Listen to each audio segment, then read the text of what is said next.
नमस्कार दोस्तों, सोशियोलॉजी पाठशाला यूट्यूब चैनल पे आप सभी का स्वागत है।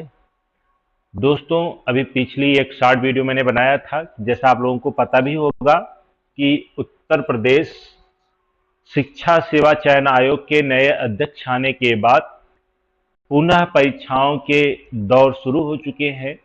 इसमें सबसे पहले असिस्टेंट प्रोफेसर की परीक्षा कराई जाएगी, उसके बाद पीजीटी की कराई जाएगी, फिर टीजीटी की और फिर यूपी टेट की।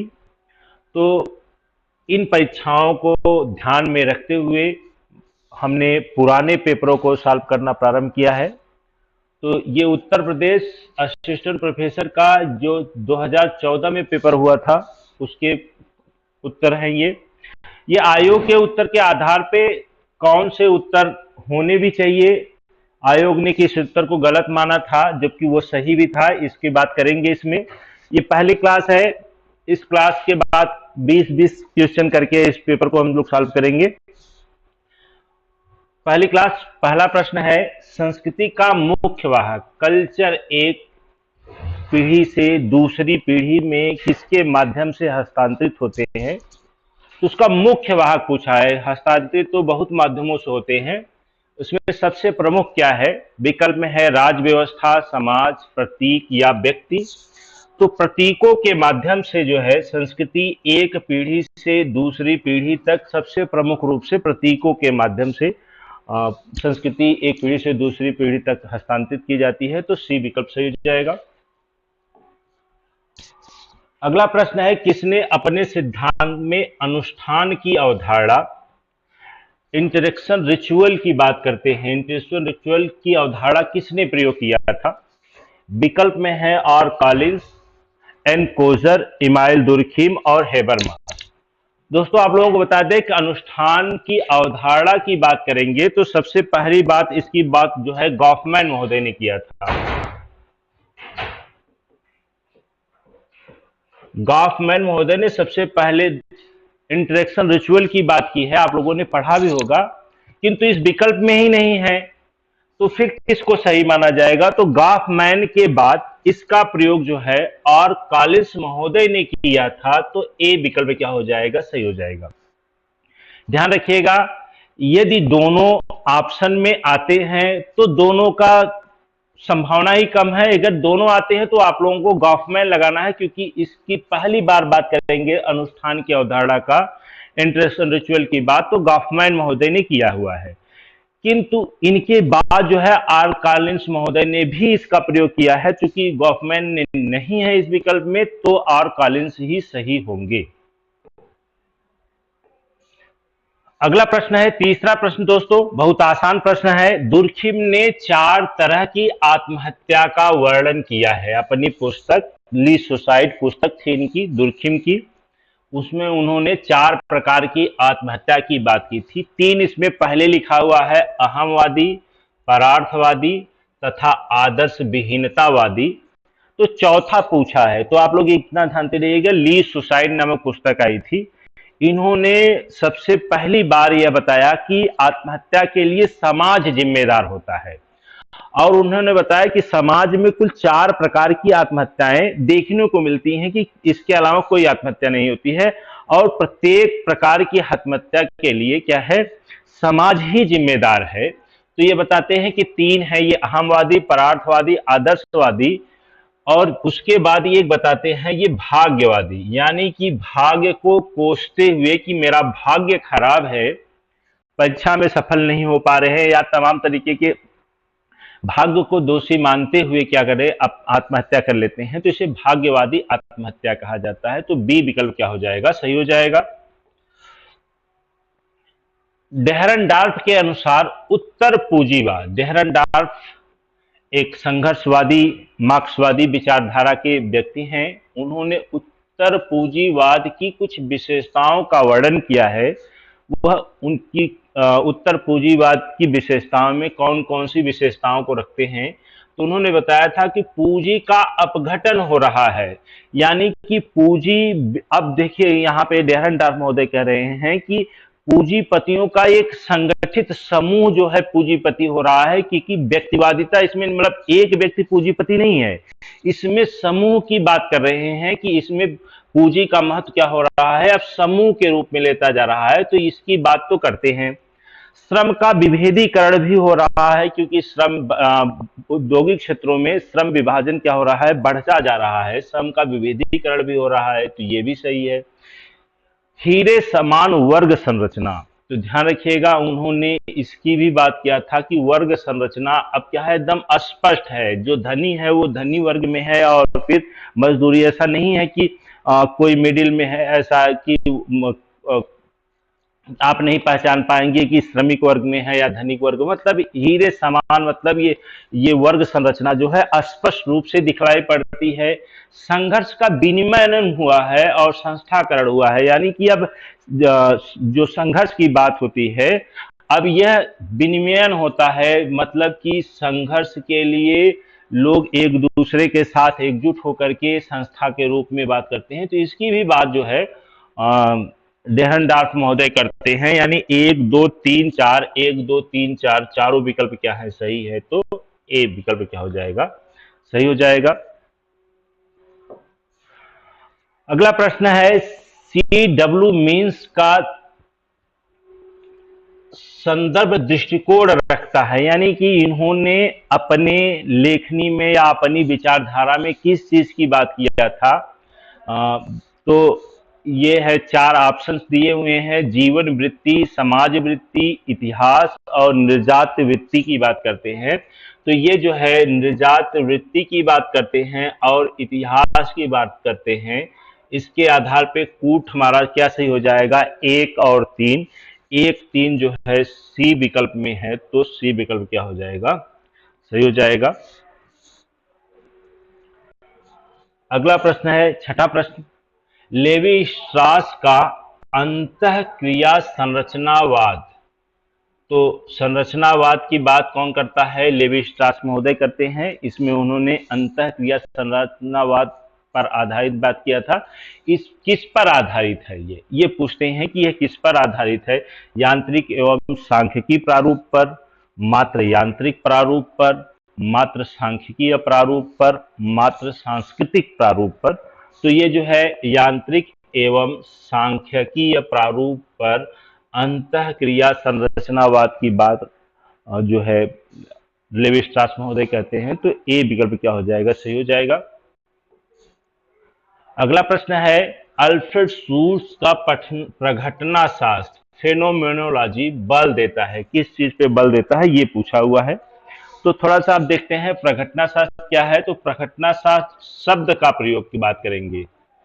शब्द जो है हीगल ने दिया था, ये बहुत कम लोगों को पता होती है दोस्तों। हीगल ने एक पुस्तक लिखा था। तो सबसे पहली बात, शब्द जो है हीगल महोदय ने दिया था। दर्शन शास्त्र में इसका प्रयोग जो है,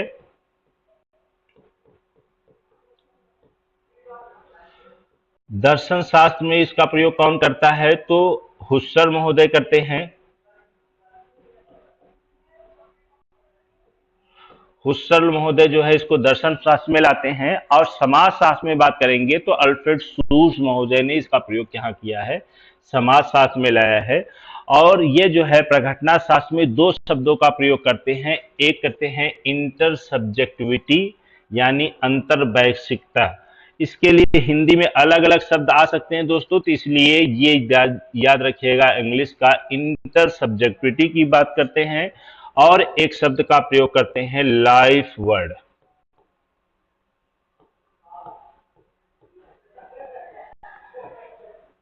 तो ये ध्यान रखिएगा, 2 शब्दों का प्रयोग करते हैं, तो ए विकल्प सही हो जाएगा।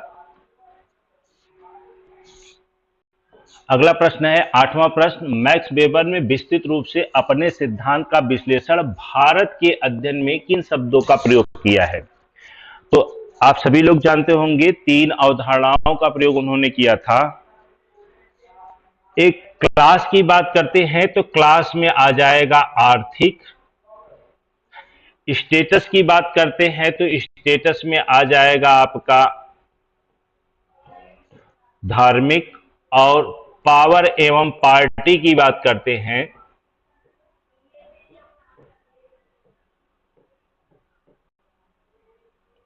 सॉरी दोस्तों, पावर एवं पार्टी जो राजनीतिक पक्ष आ जाएगा, यानी कि इन्होंने धार्मिक, आर्थिक और राजनीतिक तीनों पक्षों की बात किया है, तो उपरोक्त में से क्या हो जाएगा, सभी। और ध्यान रखिएगा, कभी कभी यह भी प्रश्न पूछा जाता है कि इसका जो है ये धार्मिक, आर्थिक, राजनीतिक पक्ष जो क्लास, स्टेटस और पावर की बात है, इस मैक्स वेबर के, इसका भारतीय संदर्भ में किसने अध्ययन किया है, तो ये आंद्रे बेत्ते आते हैं। आंद्रे बेत्ते कभी कभी पूछा जाता है, आंद्रे बेत्ते महोदय ने इसका जो है भारतीय संदर्भ में प्रयोग किया हुआ है, जबकि क्लास, स्टेटस और पावर की बात जो है मैक्स वेबर करते हैं। क्लास के लिए आर्थिक, स्टेटस के लिए धार्मिक और राजनीतिक पक्ष के लिए पावर एंड पार्टी शब्द का प्रयोग करते हैं। अगला प्रश्न है दोस्तों, नौवां प्रश्न है अराजकतावाद पद्धति, मेथडोलॉजिकल एनालिसिज्म की बात कौन करता है, कि उत्तर आधुनिकतावादी विचारक, किस उत्तर आधुनिकतावादी विचारक द्वारा यह कहा गया है, अराजकतावाद पद्धति का प्रयोग किया गया है। तो विकल्प में है फूको, जैक दरीडा, लियोटार्ड, डीपी फेयरबैंड। तो अराजकता पद्धति जिसे कहा जाता है मेथडोलॉजिकल एनालिसिज्म की बात जो है डीपी फेयरबैंड महोदय करते हैं, तो डी विकल्प क्या हो जाएगा, सही हो जाएगा। 10वां प्रश्न है दोस्तों, बीज क्षेत्रीकरण की अवधारणा, बीज क्षेत्रीकरण की अवधारणा किसने दिया है, ये पूछा हुआ है। बहुत आसान प्रश्न है, आप लोगों ने बार बार इसको पढ़ा हुआ है। एस फ्रायड से, एम मीड से, डेविड हार्वे से, लियोटार्ड से। तो बीज क्षेत्रीकरण की अवधारणा जो है डेविड हार्वे महोदय ने दिया हुआ है, तो सी विकल्प सही हो जाएगा। अगले प्रश्न पे आते हैं। अगला प्रश्न है सामाजिक दूरी का पैमाना, ये शोध से संबंधित प्रश्न है, किसको कई बार मैंने सॉल्व कराया है दोस्तों। बहुत आसान प्रश्न है कि सामाजिक दूरी का पैमाना किसने दिया है, बोगार्डस, यंग, लुंडवर्ग या जिनसिंग ने। तो यह जो है बोगार्डस महोदय ने सामाजिक दूरी, एक व्यक्ति का दूसरे व्यक्ति से कितना लगाव है या कितनी दूरियां हैं, इसे नापने के लिए एक पैमाना दिया था कि किस आधार पे हम नाप सकते हैं कि कोई व्यक्ति किससे कितना जुड़ाव है या कितना संबंधित है या कितना दूर है। तो ये 11वें प्रश्न का बोगार्डस महोदय सही हो जाएंगे। अगला प्रश्न है 12वां, उस तार्किक क्रम में लगाइए जिसमें पीटर वर्जर, ध्यान रखिएगा पीटर वर्जर को पीटर वर्गर भी कहीं लिखा मिलता है, तो ये शब्द पे न जाइए आप लोग, तार्किक क्रम में लगाना है कि किस क्रम में पीटर वर्जन ने व्याख्या की है। तो ध्यान रखिएगा, इन्होंने कहा कि सबसे पहले स्वभावगत, व्यक्तियों के स्वभाव में आता है कोई चीज, कोई भी व्यवहार व्यक्ति के स्वभाव में आता है, फिर वो क्या होता है, संस्थानीकरण होता है, संस्था द्वारा उसको मान्यता दी जाती है और उसको फिर वैधीकरण यानी कि कानूनी मान्यता मिलती है, परंपराओं द्वारा या कानून द्वारा उसको वैधता दी जाती है, और फिर वह समाज के सभी वर्गों में क्या होता है, बाह्य रूप से पहुंचता है।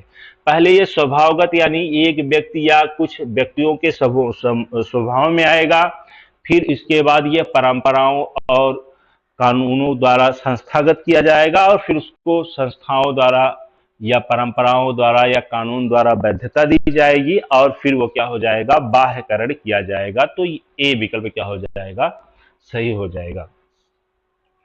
अगला प्रश्न है भूमिका की आंतरिक संरचना, नोट कर लीजिए दोस्तों, कई बार प्रश्न इस प्रकार के बने हुए हैं। इस सिद्धांत का प्रतिपादन किसने किया है, तो आंतरिक संरचना भूमिका, देखिए ध्यान रखने वाली बात है कि इसमें जो है भूमिका संरचना की बात करेंगे लेटले ब्राउन, नॉडेल, सॉरी दोस्तों यहाँ नॉडेल है और लेवी स्ट्रास, तीनों महोदय ने किया है। मर्डॉक महोदय ने आंतरिक संरचना की बात ही नहीं करते हैं, तो ये तीनों में से कोई विकल्प होगा। भूमिका की आंतरिक संरचना की बात करेंगे तो ये नॉडेल महोदय ने कहा है, तो बी विकल्प क्या हो जाएगा, सही हो जाएगा। अगला है निम्नलिखित में से कौन समाजशास्त्र के उद्भव के बौद्धिक स्रोत माने जाते हैं। ध्यान रखने वाली बात है दोस्तों, बहुत महत्वपूर्ण क्वेश्चन है। इसमें आयोग ने भी आंसर यही माना है जो मैं अभी आप लोगों को बताऊंगा। समाजशास्त्र के उद्भव के बौद्धिक स्रोत, एक होता है तत्कालिक कारण, समाजशास्त्र उद्भव के तत्कालिक कारण।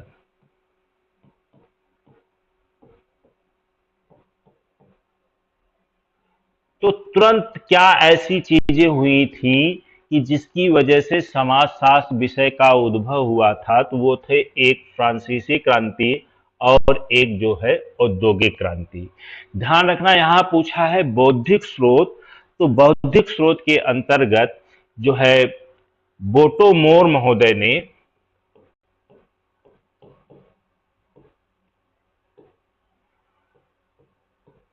बोटो-मोर महोदय ने जब विभाजन किया है तो उसमें दो बताया है। एक इतिहास का दर्शन और सामाजिक सर्वेक्षण को उन्होंने रखा कि इतिहास में इसकी घटनाओं का जो दर्शन करने के बाद और सामाजिक सर्वेक्षण के आधार पर समाजशास्त्र विषय की उत्पत्ति होती है। तो बौद्धिक स्रोत में इतिहास का दर्शन और सामाजिक सर्वेक्षण आएगा, यानी 3 और 4 जो है डी विकल्प में है, तो डी विकल्प सही हो जाएगा। और ध्यान रखने वाली बात है दोस्तों, कई पुस्तकों में मैंने देखा है कि 1 और 2 माने हैं, जो कि गलत है, क्योंकि आयोग ने भी डी विकल्प को ही सही माना है। 2014 की ये परीक्षा लगभग 2016 में हुई थी और आयोग ने जो आंसर की जारी किया था उसमें डी ऑप्शन को ही सही माना था और बोटो-मोर महोदय ने इसका उल्लेख बकायदा किया हुआ है। तो आप लोग भी मान के चलिए, यदि तात्कालिक कारण पूछता है तो फ्रांसीसी क्रांति और औद्योगिक क्रांति आप लोग लगाइएगा आंसर। यदि बौद्धिक स्रोत की बात करते हैं तो बौद्धिक स्रोत में आएगा इतिहास का दर्शन और सामाजिक सर्वेक्षण। आप लोग भी यही आंसर कीजिएगा। अगला प्रश्न है, निम्नलिखित में से कौन परंपरावाद को एक परिप्रेक्ष्य के रूप में प्रयोग करता है? परंपरावाद क्या है? एक परिप्रेक्ष्य है, यानी कि अपने अध्ययन में परंपरावाद का प्रयोग किया है। किसने किया है? Yogendra Singh, Milton Singer, A K. Sharan या डी.पी. मुखर्जी। ध्यान रखने वाली बात है कि परंपराओं की बात जो है योगेंद्र सिंह भी करते हैं, डी.पी. मुखर्जी, ए.के. शरण करते हैं, लेकिन एक परिप्रेक्ष्य के रूप में परंपराओं की बात कौन किया है? तो यह जो है ए.के. शरण महोदय ने परिप्रेक्ष्य के रूप में परंपरावाद का प्रयोग किया है। तो सी विकल्प क्या हो जाएगा? सही हो जाएगा।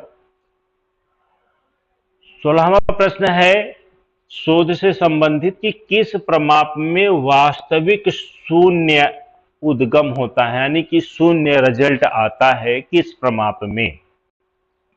तो सांकेतिक, जिसे नॉमिनल कहा जाता है, श्रेणीकरण प्रमाप ऑर्डिनल, अंतर प्रमाप जिसे इंटरवल कहा जाता है, अनुपात प्रमाप जिसे रेशियो कहा जाता है।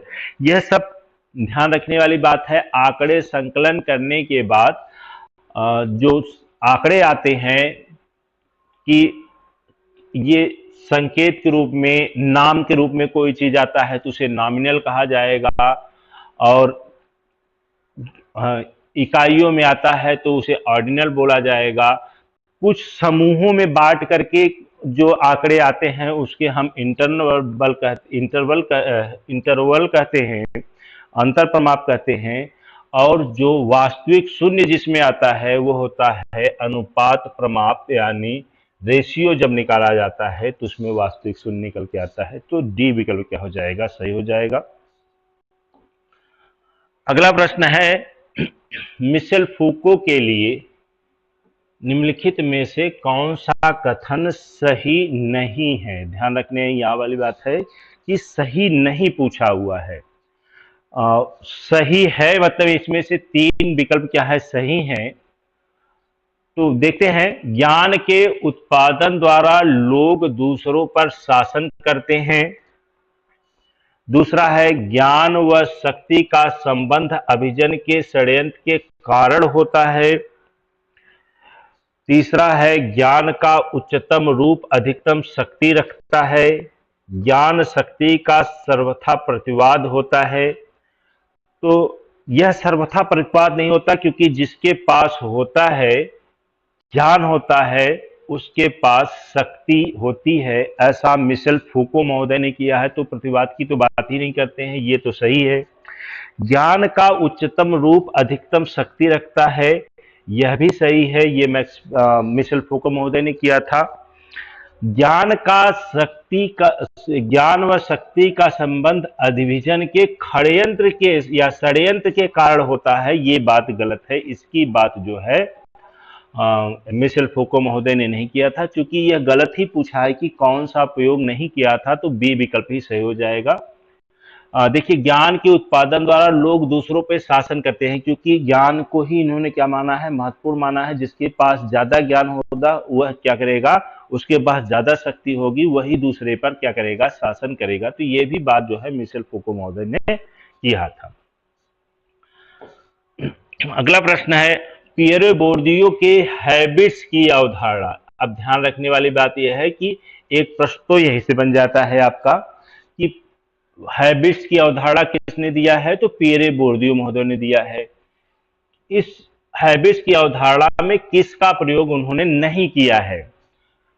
वस्तुपरक स्थिति के मध्य संबंधों के संजाल को, सामाजिक संसार में से व्यवहार करने हो तो मानसिक या संज्ञानात्मक संरचनाएं, संरचनाओं के आंतरिकरण के उत्पाद को, एक सामूहिक घटना को। तो उन्होंने जो है पियरे बोर्दियो महोदय ने बताया कि वस्तुपरक स्थिति के मध्य संबंधों के संजाल का प्रयोग उन्होंने नहीं किया है, बाकी ये तीनों शब्दों का उन्होंने प्रयोग किया हुआ है। तो ए विकल्प क्या हो जाएगा, सही हो जाएगा।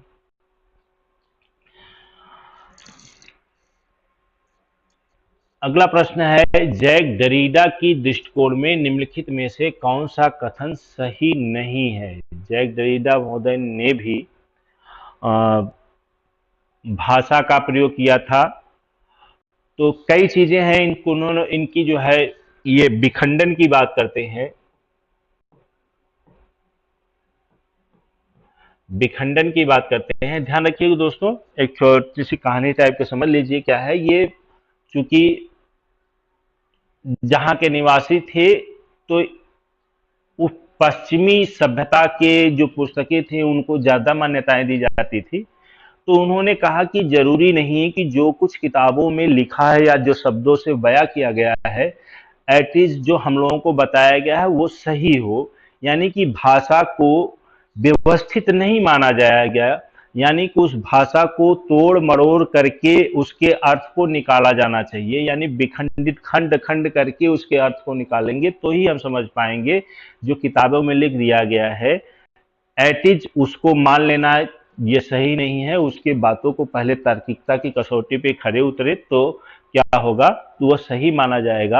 तो इन्होंने भाषा को व्यवस्थित और स्थिर नहीं माना है, कहा कि भाषा को क्या करना चाहिए, तोड़ मरोड़ के उसकी व्याख्या की जानी चाहिए। यानी कि सही सत्य क्या है उसकी व्याख्या निकाली जानी चाहिए। तो डी विकल्प क्या हो जाएगा, सही हो जाएगा।